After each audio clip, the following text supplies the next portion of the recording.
धर्म प्रेमी सज्जनों तथा विश्ववासियों को मैं आज एक सत्य से रूबरू कराना चाहता हूँ। और मैं ये आप लोगों को अभी एक लेख पोस्ट किया फेसबुक में, जिसे आप लोगों ने देखा है। बहुत सारे लोगों ने शेयर भी किया उसे। और वो सत्य क्या है, अब तक तो मैं उजागर करता ही आया हूँ, लेकिन विशेष करके आज जिस सत्य को मैं आप लोगों के सामने रखने जा रहा हूँ कि कुछ लोगों का ख्याल और विचार ये है, जैसा अभी फेसबुक पे भी मैंने देखा, मुझे लोग गाली देते हैं और ये कहते हैं झूठे हैं, यहाँ तक कहते हैं कि झूठे हैं, और बकवास करता रहता है। पर बंधु, मैं आप लोगों को सच्चाई बताऊं कि अब तक मेरा जितना भी किया हुआ काम है, सप्रमाण मैं किया हूं काम। कुरान से जहां से लिया हूं मैं वहीं का पूरा हवाला भी दिया हूं, और अनुवाद भी मैं अपने तरफ से नहीं, अपना नहीं, बल्कि मौलाना फारूक खान, मौलाना मौदूदी, मौलाना अशरफ अली थानवी, ऐसे इस्लाम जगत के विद्वानों को मैं उनके किए हुए अनुवादों को उठाकर रखा हूं। इसलिए झूठ का सवाल ही पैदा नहीं होता। अभी जो लेख मैं पोस्ट किया हूं, उसमें आप लोगों ने देखा कि अल्लाह हजरत मूसा नाम के एक पैगंबर के जूता को देख लिया। अब ये कहाँ है, कैसा है, तो ये मैं आज आप लोगों को दिखा रहा हूँ कुरान से। देखिए, ये है कुरान। वैसे बड़ा भी है मेरे पास, लेकिन मैं ये हमेशा पास रखता हूँ कि जिससे आसानी से मैं निकाल सकूँ, बता सकूँ। यद्यपि आजकल तो मोबाइल में, हर एक के मोबाइल में जो इस पर रुचि रखते हैं, सबने अपने पास डाउनलोड किया हुआ है, वहाँ आप देख सकते हैं। ये मैं आप लोगों को दिखाया हूँ जो लेख में सूरा ताहा, सूरा नंबर 20, आयत नंबर 12 और 14 का। देखिए, यहाँ ये अंडरलाइन किया हुआ है मेरा, भली भांति देख लीजिए।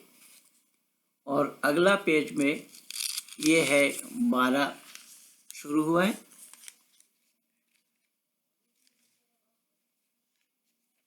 और ये है 14।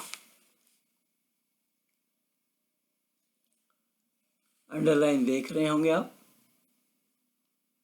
और मैं इसको पढ़ के सुना देता हूं पहले कि इन्ना अना रब्बुका फखलअना लैका इन्नहा बिलवादिल मुक़द्दस तुवा वाना अख्तरतुका फस्तमि' लिमा यूहा इन्ननी अनल्लाहु ला इलाहा इल्ला अना फअबुदनी व अक़ीमुस सलातुज़ ज़कात। ये आप लोगों को मैंने सुनाया कुरान। अब चलिए मैं आप लोगों को दिखाता हूँ कि मौलाना फारूक खान साहब ने, यह कुरान है, मौलाना फारूक खान साहब इसके अनुवादक हैं। और इन्हीं मौलाना फारूक खान के साथ मेरा डिबेट हुआ था दिल्ली के नया मास आर्य समाज में, खारी बावली आर्य समाज में, 2004 के 1 अगस्त को। मैंने इन्हें 4 सवाल किया था, एक का भी जवाब उन्होंने नहीं दिया। अब यहाँ देखिए, इन्होंने इनका अनुवाद लिखा है, ये देख लीजिए। सूरा ताहा सूरा नंबर 20 आयत नंबर 12, 13, 14। ये अंडरलाइन किया हुआ है मेरा। इसमें इन्होंने लिखा, वहां पहुंचा तो पुकारा गया, ऐ मूसा मैं तेरा रब हूं। ये कौन कह रहा है? अल्लाह कह रहे हैं। अल्लाह ने मूसा को क्या बोला? क्या ऐ मूसा मैं तेरा रब हूं, जूतियां उतार दे। यहाँ जूतियां शब्द लिखा है, लेकिन पैर तो दो होंगे, दो जूते होंगे।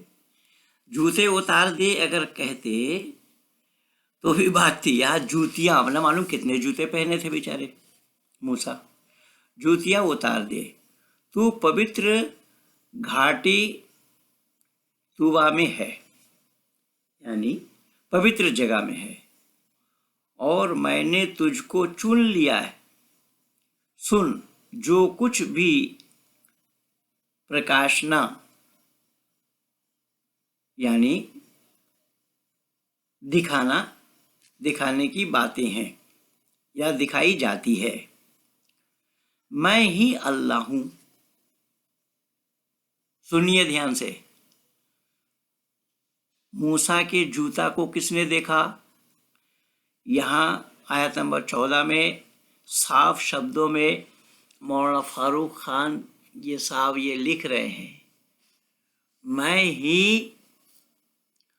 हूं, मैं ही अल्लाह हूं, मैं ही अल्लाह हूं। कौन? मूसा का जूता देखने वाला। तो फिर अल्लाह को निराकार मानना ये क्यों और कैसा संभव हो रहा है? मैं ही अल्लाह हूं, मेरे सिवा कोई पूज्य नहीं। ये भी बात क्लियर हो गई। अतः तू मेरी बंदगी कर और मेरी याद के लिए नमाज कायम कर। मेरी बंदगी कर और मुझे याद के लिए क्या कर? नमाज कायम कर। लेकिन मैं अपने लेख में 2 जगह का हवाला दिया हूँ। ये तो सूरा ताहा सूरा नंबर 20 आयत नंबर 12, 13, 14 बोला। अब उस लेख में मैंने सूरा कसस का भी हवाला दिया, जो सूरा नंबर है 28। सूरा नंबर 28, यहाँ पर क्या कहा है ये देखिए। ये कुरान, ये अंडरलाइन मेरा क्या हुआ, जिसमें आयत नंबर 29 और 30 का है। सूरा कसस सूरा नंबर 28, और कसस माना किस्सा ही है, और आयत नंबर 29 और 30 यहाँ मैं पढ़ कर सुनाता हूँ। फलम्मा कदा मूसा अजला मूसल अजला व रसूल वसरा बेअहलिही आनसा मिन जानिब तूरी नारा क़ाला लिअहलिहिम कुसू इन्नी अनस्तु नारा लअल्ली आतैकुम मिनहा बेखबरिन औ जज़वतिन मिनन नारे लअल्लकुम तस्तनून। फलम्मा अता नूदी मिन शातिल वादिल अयमानी फिल बुक़अतिल मुबारकाति मिनश्शजरतिन आई या मूसा इला अनल्लाहु रब्बुल आलमीन। अब इनको देखते हैं मौलाना फारूक खान साहब क्या लिख रहे हैं। सूरा कसस आयत नंबर 29 और 30, ये देखिए, अच्छे ढंग से देख लीजिए जो अंडरलाइन किया हुआ है मेरा। यहाँ इन्होंने जिक्र फरमाया है, लिखा है, जब मूसा ने अवधि पूरी कर दी और वह अपने बाल बच्चों को लेकर चला तो तूर की ओर उसकी एक आग दिखाई दी। तूर की ओर उसको एक आग दिखाई दिया। किसको? मूसा को। उसने अपने घर वालों से कहा, ठहरो, मैंने एक आग देखी है, शायद मैं वहां से कोई खबर ले आऊं या उस आग से कोई अंगारा ही उठा लाऊं जिससे तुम लोग ताप सको। सर्दी का मौसम रहा होगा शायद। वहां पहुंचा तो घाटी के दाहिने किनारे पर शुभ क्षेत्र में एक पेड़ को पुकारा गया, ऐ मूसा, मैं ही अल्लाह हूं, सारे जहान वालों का मालिक हूं।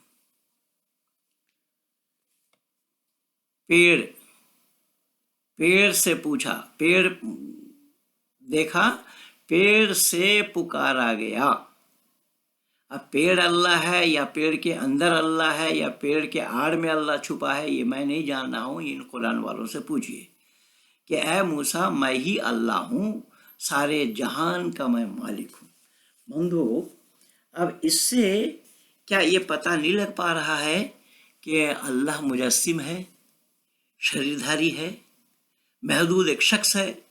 पंडित चमुपति एमए ने तो 14वीं के चांद में लिखा है कि अल्लाह महदूद एक शख्स है, और यही शख्सियत को अल्लाह ने वहाँ कायम किया कि कोई पति, मुसलमान पति अगर पत्नी को तलाक दे दे, 3 तलाक बाइन हो जाए, तो उस पति के लिए अब वो पत्नी जायज़ नहीं है। क्या करना चाहिए? उसे इद्दत में बैठाना चाहिए। इद्दत पालन करने के बाद उसे किसी और मर्द से निकाह कर देनी चाहिए और वो पति पत्नी का घर निभा ले। यानी वहाँ शारीरिक संबंध ज़रूरी है। शारीरिक संबंध हो जाए और फिर वो तलाक दे तो पहले वाले पति के पास वो महिला आ सकती है। यही केस कल दूरदर्शन में इंडिया न्यूज़ 18 में सुमित अवस्थी जी के साथ आंखों हम तो पूछेंगे वाले में प्रोग्राम में बताया जा रहा था कि बरेली की कोई एक लड़की है जिसको पति ने तलाक दिया है, और तलाक देने के बाद फिर ससुर ने कहा कि ठीक है, अगर यहीं रहना चाहती हो तो मैं हलाला कर लेता हूँ और फिर उसके बाद लड़के से शादी करा दूंगा। अब वो लड़की तैयार नहीं हुई। यहाँ वहाँ गुहार लगाते हुए दूरदर्शन तक बात पहुँची। लेकिन मैं पूछना चाहता हूँ, कल बहुत सारे मौलाना लोगों को सुमित अवस्थी जी ने बुलाया था अपने चैनल में और सबने मनमानी बातें की, और अब्दुल रहीम आबिद साहब तो यहाँ तक कह गए कि हलाला इस्लाम में है ही नहीं है। तो हलाला इस्लाम में नहीं है, हलाला शब्द कहाँ से आया भाई? किस कौम में, मानव समाज के किस वर्ग में ये हलाला वाला कार्यक्रम किया जाता है? कहाँ होता है हलाला? और हलाला शब्द तो आपका है, और आबिद ने कहा यह हलाला नहीं हरामा है। ये तो मैं बहुत पहले ही कह रखा हूँ। अब यहाँ बात क्या हो रही है देखिए। और जम्मू कश्मीर से कोई मुस्लिम पर्सनल लॉ बोर्ड का किसी को बुलाया था, वो भी अकल का दुश्मन था, उसको तो आता पता कुछ भी नहीं है। एक मौलाना मोइनुद्दीन साहब कोई थे, वो भी उल्टा सीधा बोल गए। अब कहने का तात्पर्य ये है कि हुक्म इलाही है ये। फ़इन तल्लक़हा फ़ला तहिल्लु लहू मिन बाद हत्ता तनकिहा ज़ौजन गैरा। यह कुरान में अल्लाह ने जिक्र फरमाया सूरह बकर के अंदर में। तो जब दूसरे पति उसको तलाक दे दे, यानी पति उसका 3 तलाक दे दे, तो वो अब वैध नहीं रही, जायज़ नहीं रही, तो उसको इद्दत में बैठने के बाद अगर पति चाहता है उसको रखना, पत्नी चाहती है इसके घर रहना, तो एक चारा है। क्या चारा? उसको दूसरा मर्द से निकाह करनी होगी, उसके साथ घर निभाना होगा पति पत्नी का, फिर वो छोड़ देंगे तब आ सकती है वो पहले वाले पति के पास। ये हुक्म इलाही है। और कोई कहे कि तलाक का विधा नहीं है तो बकवास कर रहा, बिल्कुल जानकारी नहीं है, कुरान को नहीं जानते हो। कल 2 लड़की भी बैठी हुई थी ऐसे ही, एक वकील थी, पता नहीं वो कहाँ से क्या पढ़ी क्या, खैर वो तो कुछ हद तक उसने ठीक बोली और इन दोनों मौलानाओं की भी खबर लेती रही वो। लेकिन मैं पूछना चाहता हूँ, जो ये कहते हैं कि ये कुरान का हुक्म नहीं है, मैं बिल्कुल सरासर मानने के लिए तैयार नहीं हूं कि ये कुरान का ही हुक्म है, अल्लाह का ही हुक्म है। पर दूसरा पति जो उसको, वो महिला जो दूसरा पति कोई उसको दूसरा शादी कर रहा है, तो उसके एवज में तो इस महिला को या उस पति को सोहबत के लिए, साथ रहने के लिए, रात गुजारने के लिए, शरीर को भोग करने के लिए एक महिला मिल रही है, औरत मिल रही है। यह हुक्म अल्लाह का है, पर अल्लाह को क्या बेनिफिट है इसमें? अब इसमें कई बार पुरुष गलती करे और पत्नी को तलाक दे दिया, ये इनकी मान्यता है, इस्लाम वालों की मान्यता है कि वो महिला को सजा है, औरत को सजा है। भाई कई बार पुरुष गलती करे और औरत को सजा दो, तो ये क्यों और कैसे होना संभव होगा? अब ये पुरुष गलती करे तो पुरुष की कौन सी सजा है, क्या सजा है? अब ये मैं नहीं समझ पाया कि एक महिला की इज्जत और आबरू को अपने पास रख करके सही सालिम और बरकरार नहीं रख पाया, तो दूसरे मर्द के साथ उसको मिलने का मौका देकर, अवसर दे करके उसकी इज्जत पे धब्बा लगाने के हकदार हम कौन और कहां से हो गए? इसको हलाला बताया जाता है। तो इस्लाम का है। अब रही बात वहां 3 तलाक को लेकर के, ये लोग चौड़ा हो रहे थे सरकार पर, सुप्रीम कोर्ट पर मैं ये बताना चाहता हूं कि ये कह रहे थे कि ये शरीयती कवानीन है, मुसलमानों का पर्सनल लॉ है, पर्सनल कानून है, ये सरकार की क्षेत्र में नहीं है और सरकार कतई इस पर कानून नहीं बना सकती। मैं 2 टुक में पहले भी बोला, अब भी बोल रहा हूं, शरीयती कवानीन है, करो, खूब करो, लेकिन उसको घर तक सीमित रखो ना। कोर्ट में क्यों जा रहे हो? जो लड़कियां परेशान हो रही हैं वो कोर्ट में क्यों जा रही हैं? तो कोर्ट में जब जाएंगे सरकार के पास, तो सरकार अपना कानून सुनाएंगे कि नहीं सुनाएंगे? सरकार के लिए कानून बनाना होगा या नहीं बनाना होगा?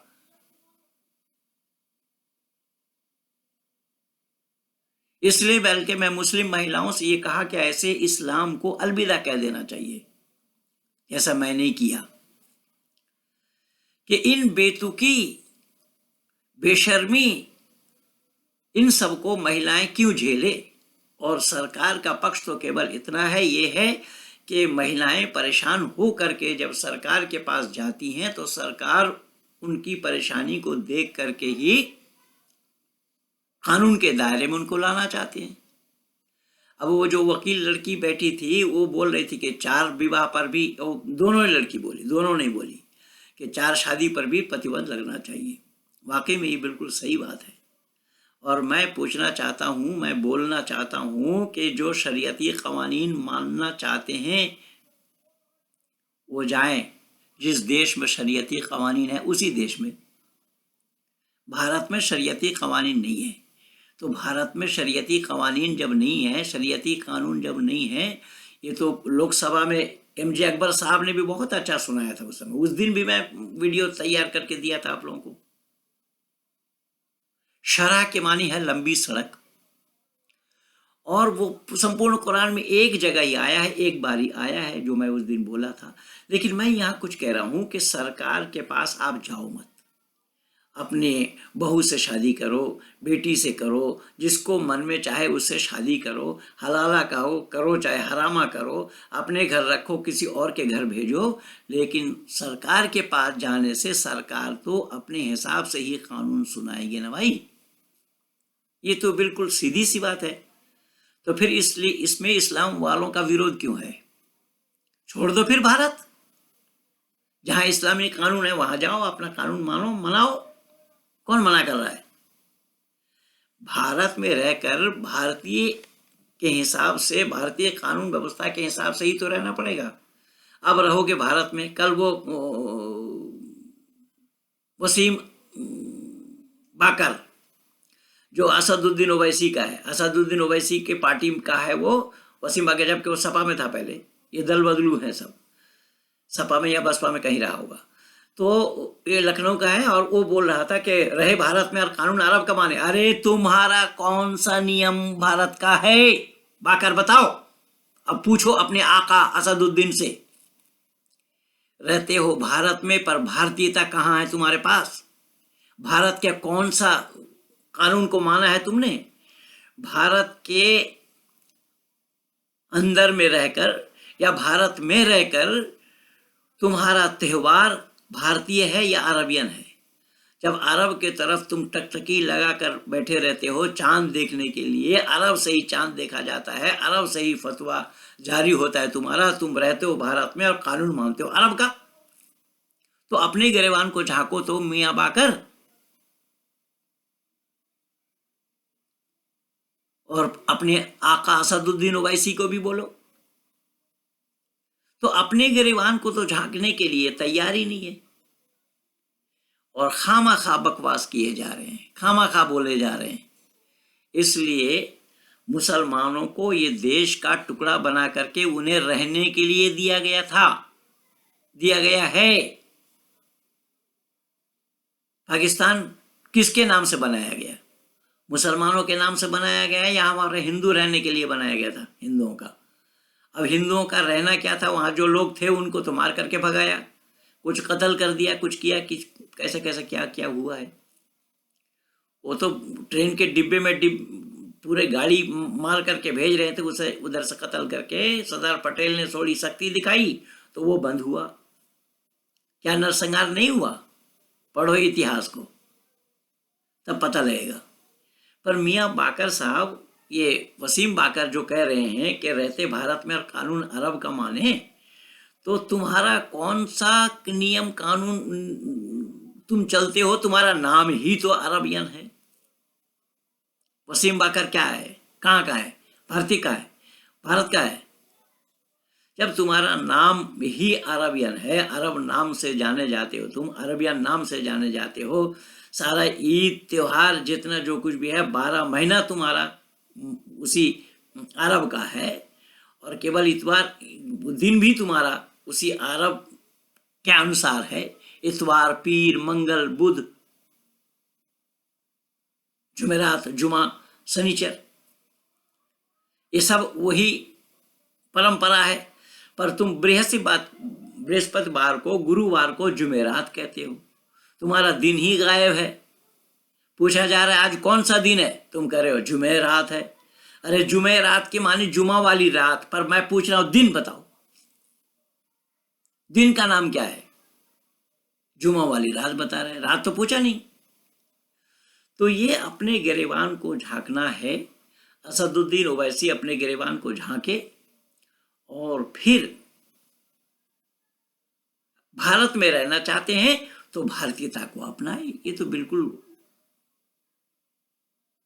सीधी बातें हैं। कल तो साजिद रशीदी डांट रहे थे उसको, देवगन को। उस साजिद रशीदी मेरे साथ भी बदतमीजी की थी सुदर्शन न्यूज चैनल में, मैं तो चुप रहा, मैं तो छेड़ा नहीं। वो कहते हैं कि मुर्दा को कैसा नहलाया जाता है, वो बताओ। अगर आप इमाम थे तो मुर्दा को कैसा नहलाया जाता बताओ। अगला दिन मैं उसका वीडियो बना करके दिया हूं। अब मुर्दा को नहलाओगे रशीदी, जहां पानी नहीं है वहां कैसे नहलाओगे बताओ? अपने पूछो अपने आका से। वहां तो फर्ज भी धरा रहेगा, सुन्नत भी धरा रहेगा, नफल भी धरा रहेगा, वाजिब भी धरा रहेगा। जब पानी नहीं है तुम तयम्मुम करोगे तो कुल्ला कर पाओगे क्या? हलक तक पानी पहुंचा पाओगे क्या? नाक के गर्म गोश्त तक पानी पहुंचा पाओगे क्या? तो कहां तुम फर्ज अदा कर पा रहे हो? और सुनिएगा एक बात, अगर कोई हम बिस्तर भी करे, अपने पत्नी से भी मिले और वहां पानी नहीं है, तो यही तयम्मुम से ही वो पाक हो जाएगा। क्या तमाशा है! ये है इस्लाम। तो खैर, मैं आप लोगों को दो टुक में ये कह दिया, बताया। 2 लेख आज मैं पोस्ट किया हूं अपने फेसबुक में, उसी का ही लब्ब लुबाब मैं आप लोगों को सुनाया। इन्हीं शब्दों के साथ आप सब लोग ध्यानपूर्वक इसको सुनिए, शेयर कीजिए, लाइक कीजिए, सब्सक्राइब भी कीजिए, जिससे और लोगों तक बात पहुंचे आसानी से। कि सही अर्थों में आप राष्ट्र और राष्ट्रीयता का प्रचार करना चाहते हैं, सही अर्थों में राष्ट्र और राष्ट्र से प्रेम करते हैं, सही अर्थों में राष्ट्र और राष्ट्रीयता को आचरण में लाते हैं, राष्ट्र और राष्ट्रीयता पर आचरण करते हैं, तो इस वीडियो को ज़रूर शेयर कीजिए। इन्हीं शब्दों के साथ आप सब लोगों को